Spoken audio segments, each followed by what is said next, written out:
The world can be explained easily if viewed as a game, with countries rich enough, populated enough, organized enough playing it. Each country wants to be the most powerful player in the world, and the top country wants to maintain its own strength for the longest. With each move in the geopolitical arena, countries hold life and death power over millions, and the wrong move would mean expulsion from the game, or even worse, war. I can safely say that the country that has played its cards the worst is Russia. Over the last century, Russia went from having almost taken over Europe to a failed state to having whole life and death power over Western civilization, and by proxy, the entire world, to having collapsed in on itself. I hereby discontinue my activities at the post of President of the USSR. Mikhail Gorbachev inherited an empire maintained by the iron fist of central control. He's leaving behind 15 independent states which share only a disastrous economy and an uncertain future. Tonight, the Kremlin's red flag was lowered for the last time. People in this country, said Mr. Gorbachev, are ceasing to become citizens of a great power. Timio at ITN, Moscow. And to having resorted interfering in other countries' elections to exert power, effectively making itself a pariah in the world. How did the proud power collapse so hard? How did the proud people lose faith in the country so much so that they're stealing their own country blind?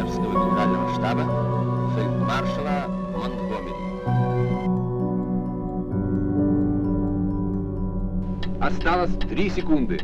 2, 1.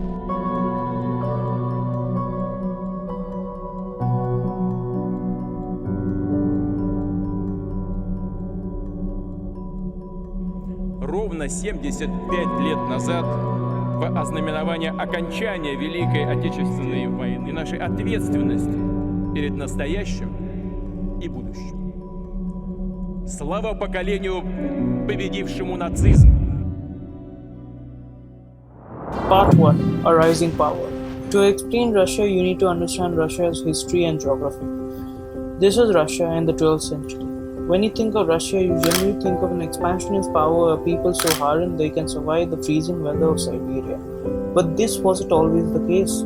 Russia was the most productive center of Europe. The society was rich in trade. During the Middle Ages, Russia was glued into Europe, had parliaments representing the people, property rights and optimism. Church during this time took the position that bathing was healthy and should be done regularly. When Byzantine traders came to Russia, they mocked the Russians for bathing so frequently and solving problems and disputes in the court of law rather than duels. Furthermore, the church during this time was doing what can only be described as social engineering. The church banned cousin marriages, which meant the previous clan structures of the society fell apart, which meant wealth and influence shifted from upholding the power of the clan to individuals' action. Combined with Christianity, which is a guilt-based religion, because every Christian has a soul and one's action in life, good or bad, would mean the difference in going to heaven or hell, meant the West became a guilt-based culture. As a result of the frontier of the Russian heartland, the 12th century average peasant had more rights, freedom, and lived better lives than their cousins in Europe. Russia enjoyed the reverse of the frontier, trade, individualism, but this changed. The land which gave greatness to the country took it away. This was 13th century, a time when gunpowder hadn't made its way to Europe. As a result, cavalry charges were the most effective way to wage war, and there was one steppe tribe who, due to population pressures and climate change, conquered out of this area, led by few of the best tacticians of all time, commanded by the greatest conqueror, Genghis Khan.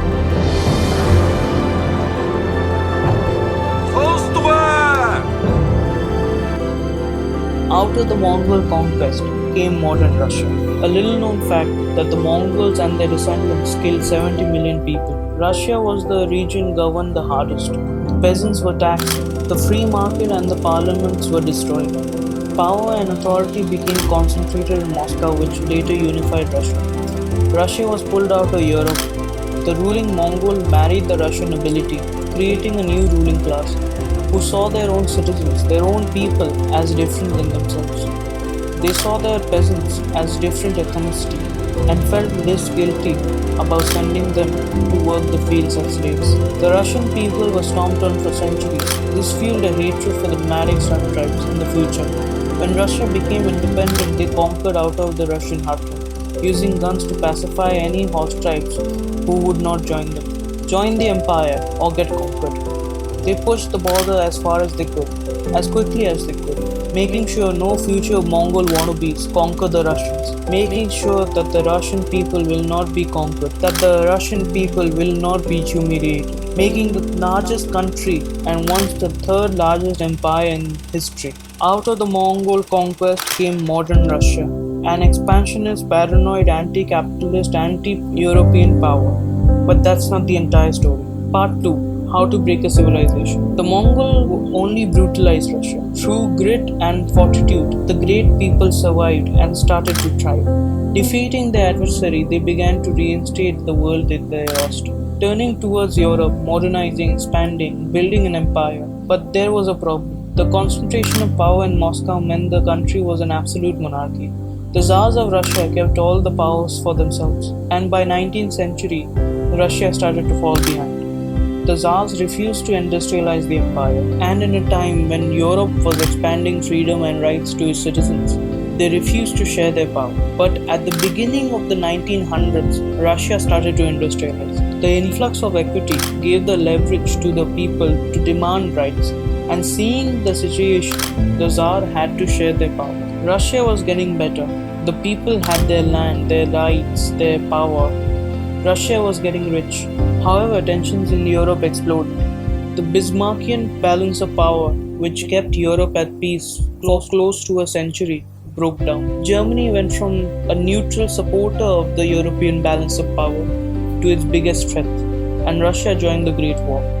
This was the biggest mistake the Tsars ever made. Russia during this time was democratizing, and the Stolypin reforms gave the ex-Serbs their land.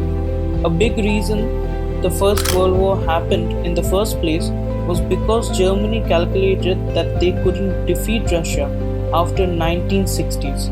Russia economically was the China of its time, producing the best scientists and the best artists. All this came to an end when the war started, and this gave an opening to an anti-war party that wanted a new type of economic system, the communists.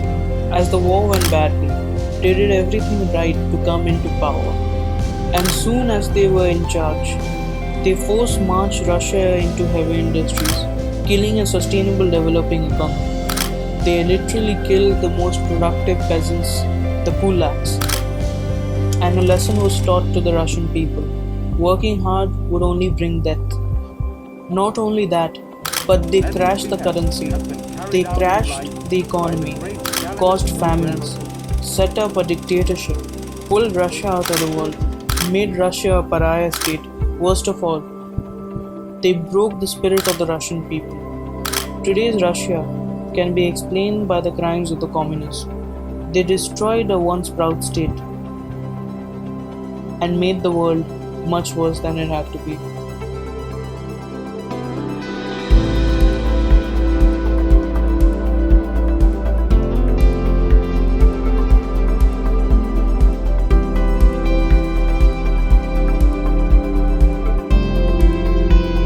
You don't have a problem in Russia. We have. You don't have. You might have. We have. You still have.